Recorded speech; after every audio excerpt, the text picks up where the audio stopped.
खंडवा में गर्मी और उमस के बीच की बारिश। दोपहर बाद अचानक छाए बादल, फिर हुई बारिश के बाद गर्मी से मिली राहत, तापमान में आई गिरावट। तेज हवा के साथ गिरा पानी। खंडवा सहित आसपास के क्षेत्र में हुई बारिश। रिपोर्ट टीम भारतीय news.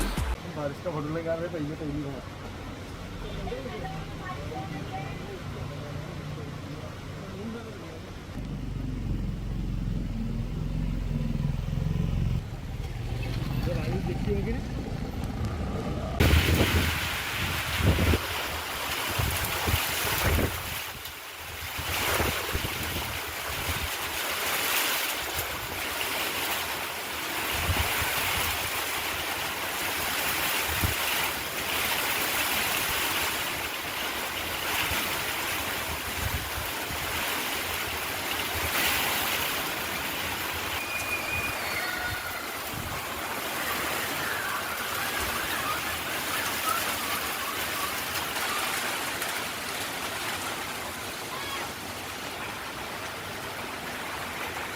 Subscribe now to most exciting channel ever.